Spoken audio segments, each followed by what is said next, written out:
At 7:30, but now it's the STV News at 6. Tonight, fired by Zoom.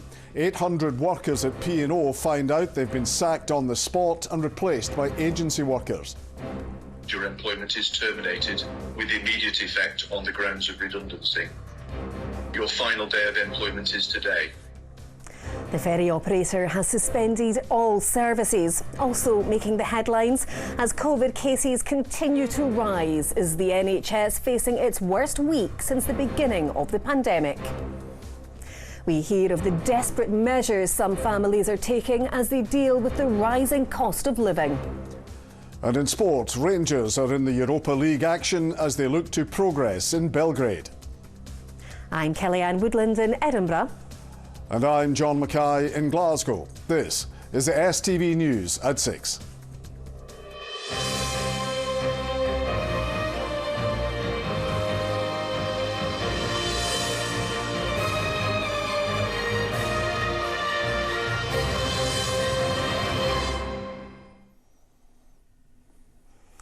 Good evening. P&O Ferries has sacked 800 people and suspended all of its services. The company is understood to be replacing its staff with cheaper agency workers. Some employees learned the news through video calls. The RMT union is claiming that security guards with handcuffs are being used to remove crew who are refusing to leave their vessels. The move has brought widespread condemnation with questions over its legality. One MP described P&O's actions as appalling. The company claims it cannot continue as a business in its current state. In a moment, we'll get further reaction from Westminster and hear from our special correspondent Bernard Ponsonby. But first, Sharon Frew is at Cairnryan, from where P&O Ferries sail to Northern Ireland. On a normal day, there would be 7 sailings between here and Larne, but today this ferry went nowhere, like many in ports across the UK. It's not known how many staff are on board, but after learning of the redundancies, we're told unions told those working in vessels across the UK to stay put and remain where they are, to refuse to leave. We're now told that this ferry service will be suspended for the next 7 to 10 days. Now, that's not good news for staff or for those who rely on this route, including lorry drivers who told us this evening that they, like the workers, now face a waiting game. The European Highlander didn't leave Cairnryan this morning, the first sign something was wrong. By late this afternoon, only a few people could be seen on board. This was the moment 800 P&O staff learned they were being made redundant. The news delivered by a pre-recorded message on a Zoom call. Therefore, I am sorry to inform you that this means your employment is terminated with immediate effect on the grounds of redundancy. Your final day of employment is today. This breaks the law on consultation, redundancy rights and the ability to negotiate. That is an absolutely outrageous act by an outrageous company owned by oil billionaires from the Far East that are just determined to drive down terms and conditions and pay to the very bottom of the legal ladder, and that's exactly what they're trying to do today. This video shows agency staff hired to replace workers. Unions had advised staff currently on P&O ships not to leave. P&O operates a main route between Scotland and Northern Ireland. At Larne, they've been told services will be redirected to Belfast for 1 week. Staff spoke of their shock. 2 lots of company representatives who turned out to be kind of security personnel and representing P&O were brought on board both vessels, in the one in Cairnryan as well. It's a big shock. I have 4 kids, mortgage to pay.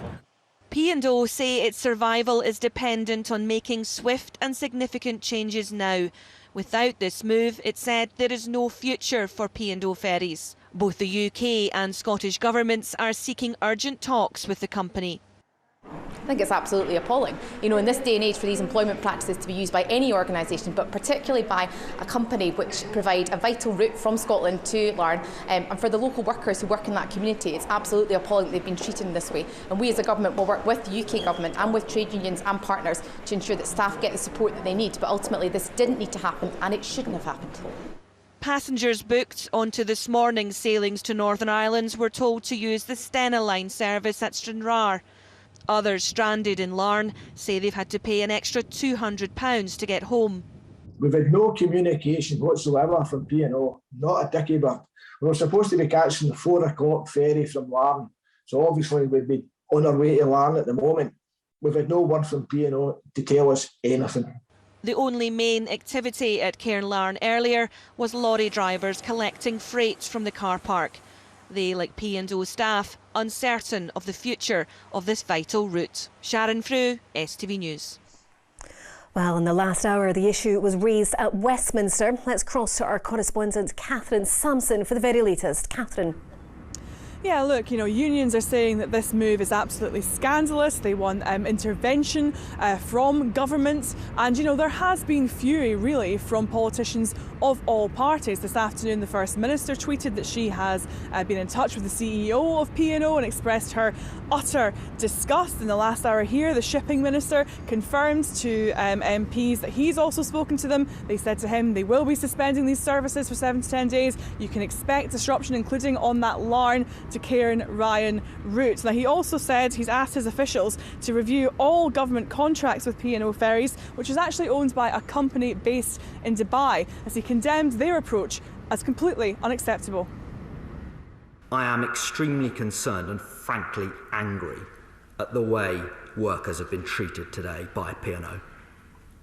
As a matter of urgency, I've asked my department to liaise closely with counterparts in the Department for Work and Pensions to ensure that workers are being signposted to the most relevant support, and I am intending to call the trade unions immediately after this statement to discuss the situation with them. There can be no doubt that the pandemic has had a devastating impact on the finances of many travel companies, including P&O. But while their finances are matters for them and them alone to take, I would have expected far better for the workers involved.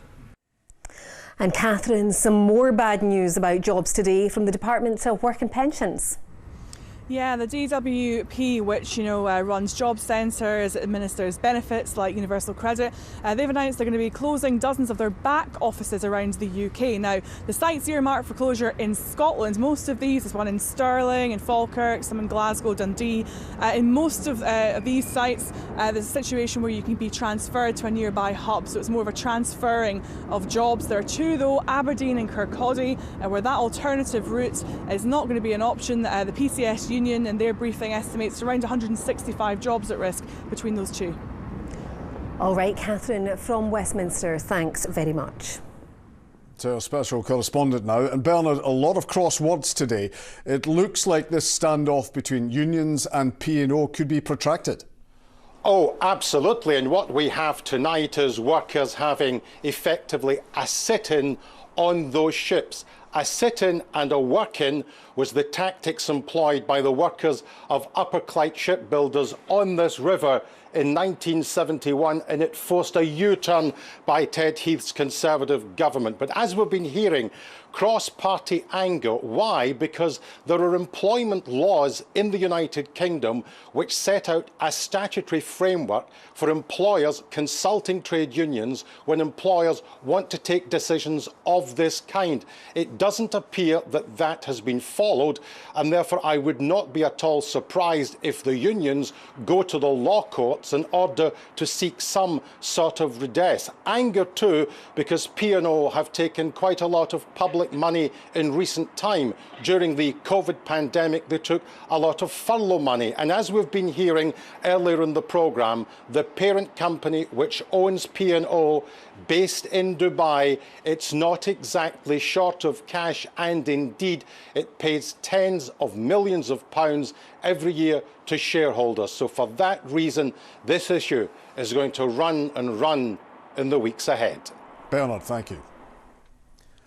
It's the worst week for the NHS since the pandemic began. That's the stark message from the Health Secretary Hamza Yusuf. COVID case numbers have jumped by 37% in the last 7 days, with more than 2,000 people currently in hospital. Those in the most deprived areas have been hit hardest over the course of the pandemic, and new research shows the death rates in these communities are disproportionately higher. Vanessa Taff has this report.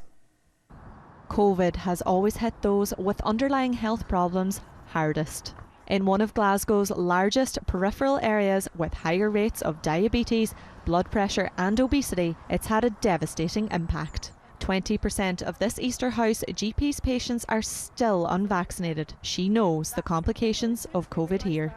Immunisation is great for that, but people are still left with those diseases and widening health inequalities, and yeah, in many ways, but left behind. And I am worried that what COVID has shown is it's put a bit of spotlight on the health inequalities that have always been there. We just need to take notice, and there's other crises going to affect us. The rise in case numbers comes as no surprise to locals. I just found out somebody's got it. I just heard there was a lot in Easter House got it, so... How many variants is there? And when are we going to finish? I mean, it's going to take years to get by all this. My mother's 84, I'm 60. When are we ever going to see it? My mother's not going to see an end to it, I don't think. So everybody's been touched with it, but me particularly, my dad's just been taken into hospital, and the hospital's rife with it. No visitors, so I'm a bit...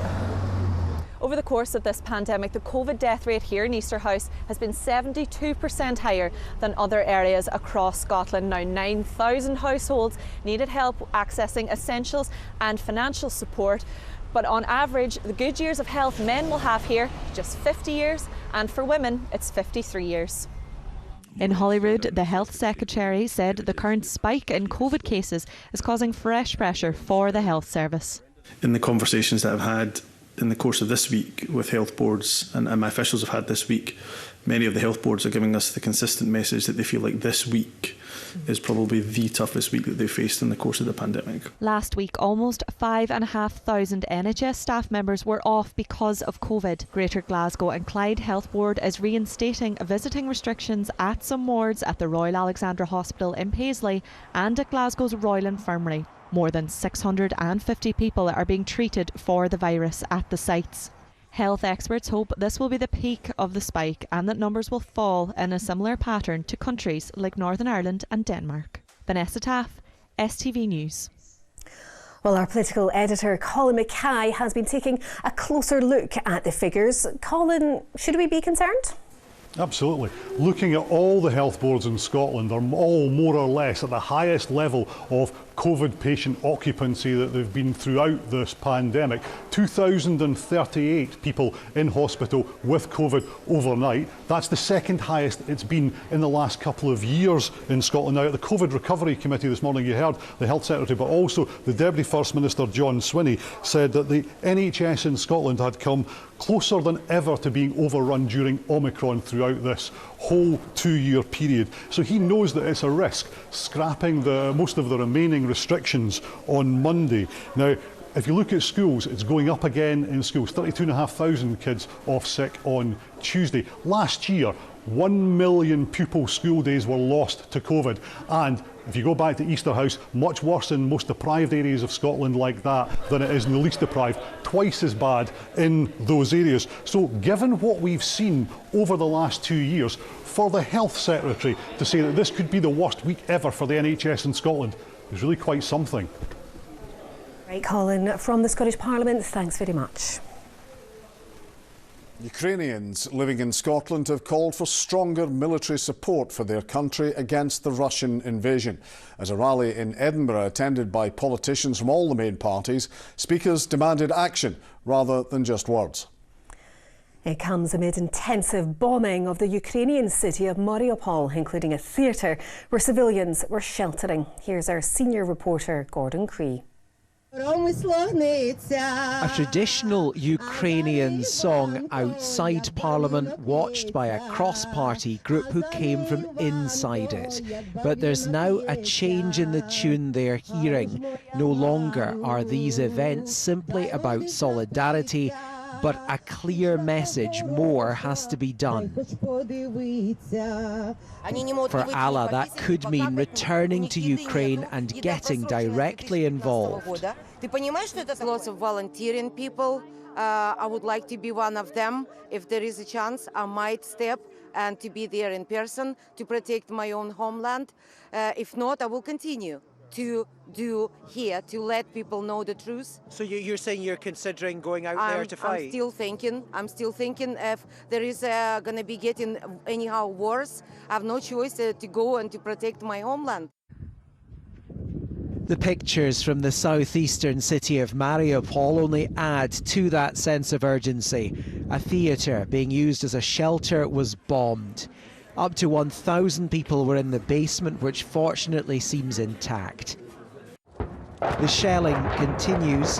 The city is cut off, in fear and without supplies. Perpetuation of war crimes. Back at the rally in Edinburgh, calls for more military help to put a stop to this. As we see with many other conflicts that Russia has started, right, it can go on for centuries, and I think there is a question of responsibility here that people who are privileged enough to live in countries where they don't have bombs falling on themselves right now, to stop this and to prevent this from turning into like an ongoing big mess. This afternoon, councillors voted to award the Freedom of Edinburgh to Ukraine's President Zelensky and to Kyiv's Mayor Klitschko, a symbolic gesture of support which was passed unanimously. Gordon Cree, STV News, Edinburgh. A spate of recent tragedies have served as a grim reminder of the dangers of Scotland's hills. Mountain rescue volunteers are reminding people to plan ahead before venturing out. Kay Nicholson will have a report on their life-saving work on Scotland Tonight at 8:30 p.m. Now, the rising cost of living is hitting across the board, but for those on low incomes, it's already having disastrous consequences. New research by the Trussell Trust found a third of Scots on universal credit fell into debt over the winter because they couldn't afford their bills. More than 160,000 are currently going without food. Breaking that down, 1 in 3 of those particular people said they've had at least one day in the last month when they've eaten nothing at all or only had one meal. 1 in 6 of them visited a food bank at least once since December. And 1 in 3 has not been able to heat their home for more than 4 days over the last month because they can't afford to. Charities dealing with the fallout say they are inundated with pleas for help to provide basic clothing, bedding, food and toiletries to help them get by. Laura Boyd visited 2 organisations which have seen a sharp increase in the number of people seeking their help.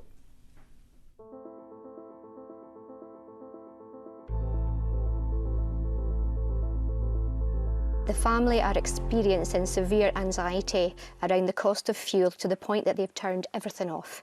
They haven't had showers in 2 weeks because mum is so worried to turn the heating on. This means that the eldest child has stopped going to school because he's extremely self-conscious about personal hygiene and being bullied as a result. They also have no access to basic toiletries and are sharing one towel when they have a cold wash in the sink. Just one of the many referral letters Aber Necessities deals with on a daily basis. And because the house is cold, we've got some nice cosy blankets. The Aberdeen-based charity provides essential and basic necessities for families in need, and the increase in the number of people requesting their help is greater than ever before. Over the period of lockdown, we saw a 900% increase. We thought after, restrictions lifted, things would calm down a little bit, but in fact, it's been the complete opposite. And we're seeing more and more requests for assistance with gas and electricity. Also things like blankets and hot water bottles and things, just to try and help people stay a bit warmer for longer. Applications for Aber Necessities help largely come through healthcare professionals. We, as family nurses, come across so many families who are just struggling to put food on the table, let alone clothe their children. So clothes and nappies and all sorts of things that are provided by Aber Necessities are such a massive help to the families I work with.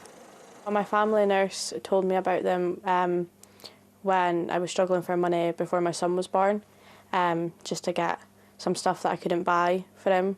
They helped me out a lot. And the cost of living is rising. Has that affected you? Definitely, it's because of how much it's costing me on my shopping and my bills and stuff. I've got barely laughed about anything. It's good knowing that if it gets to a point where I'm really struggling, I can get in touch with my family nurse and tell her, and I know that I'll get what I need. Aber Necessities isn't the only organisation like this seeing an increase in demand for their services at the moment. Across the country, others are the same, including Babes in the Wood in Stirling.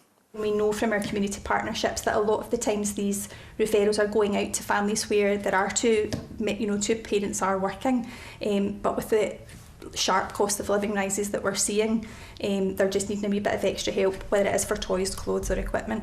The referrals are all anonymous. Nobody needs to know where it's coming from.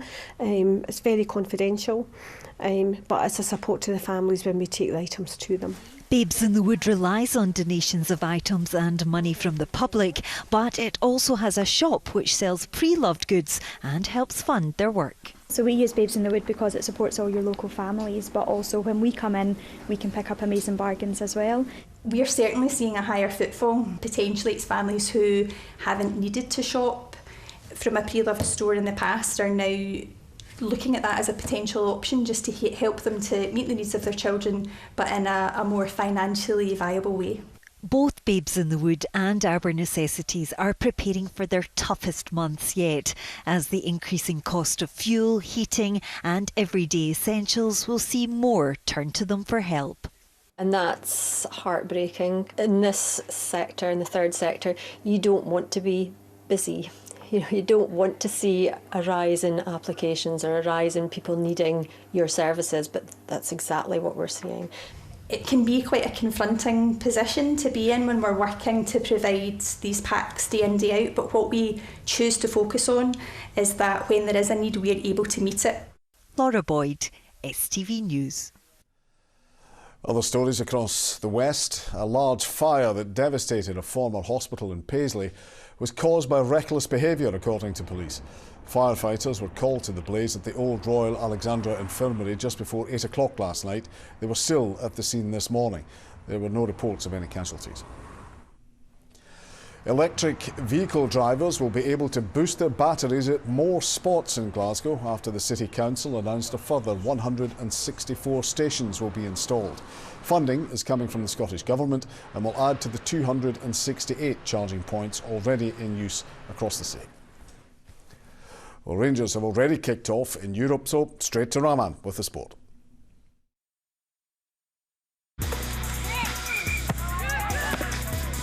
Get your fill of the action. STV Sport, sponsored by Papa John's Pizza. Good evening. Yes, Rangers are in Belgrade for the second leg of their last 16 tie against Red Star Belgrade.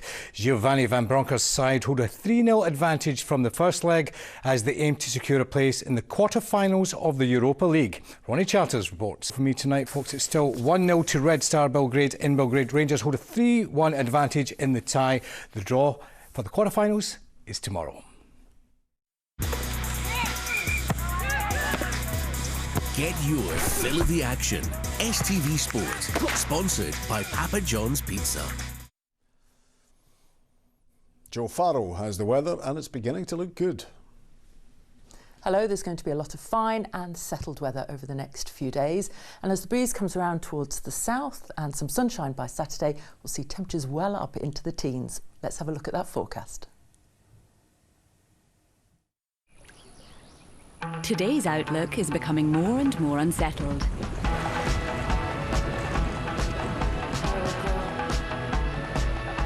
TUI Blue Hotels sponsor STV Weather.